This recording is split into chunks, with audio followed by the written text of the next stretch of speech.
মিছিলের আজকে যে এখানে সবার মূল বিষয়টা কি সেটা সকলের সামনে আমরা একটু জানিয়ে দিতে চাই। আপনারা জানেন যে দেশ স্বাধীন হওয়ার পর ভারতবর্ষে বিভিন্ন কোল ব্লক, বিভিন্ন ড্যাম, বিভিন্ন প্রজেক্টের নাম করে যতগুলো মানুষ উচ্ছেদ হয়েছে, যতগুলো মানুষ উচ্ছেদ হয়েছে তার 60% মানুষ কিন্তু আদিবাসী।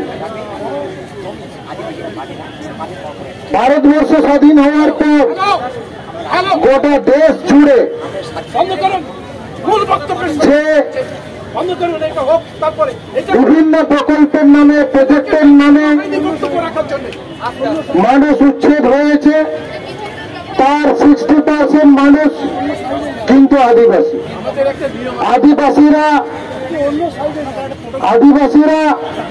দেশের উন্নয়নের নামে, দেশের মানুষের উন্নয়নের নামে 60% জমি দিয়ে দিয়েছে অলরেডি।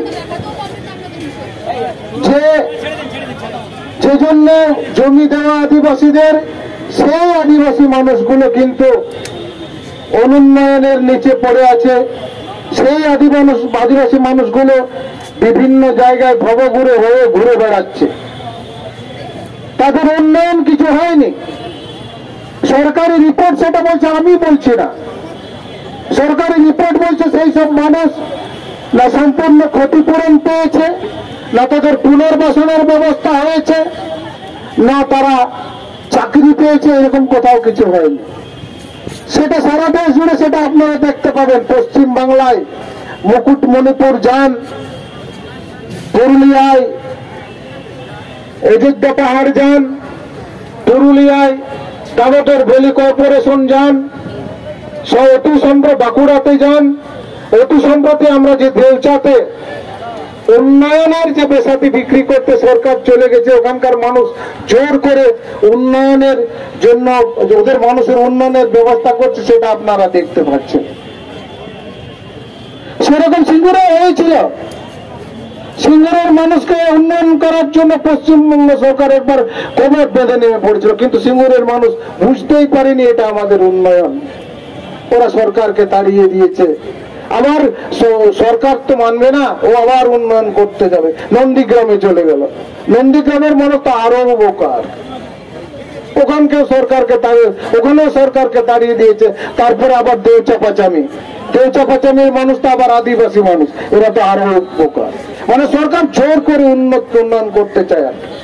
মানে কার উন্নয়ন হোক বা না হোক, তো আপনি যদি উন্নয়ন চান বা না চান, ও সরকারের কোনো যায় আসে না। আপনার উন্নয়ন আমি করবই, আমি এখানকার সরকার আর কি।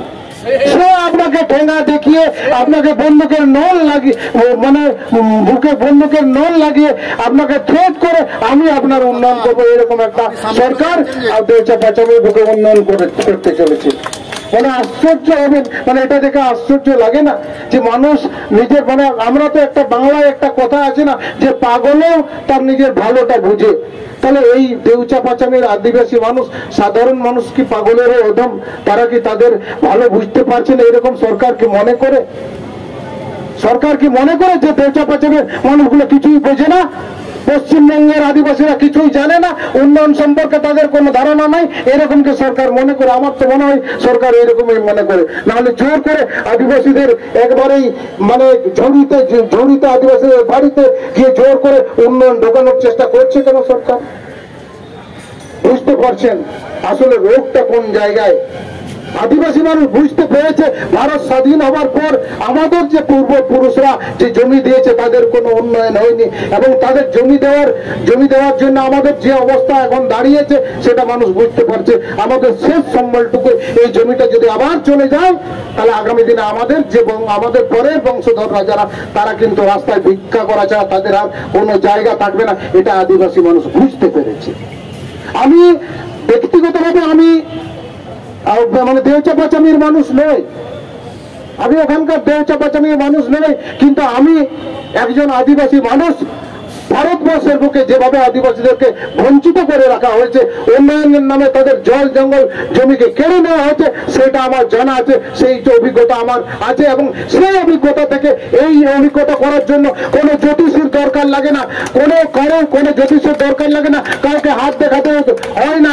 এটা পুরো সরকারি রিপোর্ট বলছে, স্পষ্ট করে দেখলে আপনি মানে দেউচা পাচামিতে কি হতে চলেছে, বা আগামীতে আগামী দিনে বাঁকুড়াতে কি হবে, বা আগামী 2030 সাল পর্যন্ত ভারতবর্ষে বা পশ্চিমবঙ্গের আদিবাসীদের কি হবে, এটা যদি আপনারা ভাবেন সরকার যেভাবে কাজ করছে, এটা একটু চিন্তা করলে আপনারাই বুঝতে পারবেন। 2030 সালের ভিতরে বহু জায়গা থেকে আদিবাসীকে উচ্ছেদ করে তাদের এখান থেকে ভবঘুরের মতো তাড়িয়ে দেওয়া হবে, এটা স্পষ্ট করে মানে একদম দেখতে পাচ্ছি আমরা। এবং একজন এই ইতিহাস যেটা দেখেছি, যেটা উপলব্ধি করেছি, যে অভিজ্ঞতা সঞ্চয় হয়েছে, সেই একজন আদিবাসী মানুষ হয়ে, সেই আদিবাসীদের একজন মানুষ হয়ে আমি আজকে বলতে চাইছি, দেউচা পাচামিতে যে জোর করে উন্নয়ন ঢোকানোর চেষ্টা চলছে, ওখানে মানে এসি রুমে তৈরি করা উন্নয়নের কনসেপ্টটা আদিবাসীদের গ্রামে গ্রামে বোঝানো হচ্ছে, সেই উন্নয়নের কনসেপ্টটা ঠিক নয়, সেটা ভুল। এই ভুল যদি আদিবাসীরা করে, আগামী দিনে তাদের পরম্পরাগত যে সামাজিক সিস্টেম, তাদের কৃষ্টি কালচার, তারা যেভাবে বেঁচে থাকতে চায়, যেভাবে বেঁচে থাকতে পারে, সেটা সম্পূর্ণ হারাবে, সেটা তাদের সম্পূর্ণ ধ্বংস হয়ে যাবে। এবার বুঝুন সরকারের সঙ্গে আদিবাসীদের আসলে সংঘর্ষটা কোথায় দাঁড়াচ্ছে। সরকার জোর করে উন্নয়ন করতে চাইছে, আদিবাসীরা উন্নয়ন বুঝতে পারছে না, আসলে আদিবাসীরা বুঝেছে, এইটা বুঝতে হবে। আজকে এই কথা বলার জন্য আমরা সরকারকে এই কথা বলার জন্য এসেছি, যে আপনি যে উন্নয়নের কনসেপ্ট তৈরি করে আদিবাসীদের এলাকায় গিয়ে সেটা দেখাচ্ছেন, সেই কনসেপ্টটা ঠিক নয়।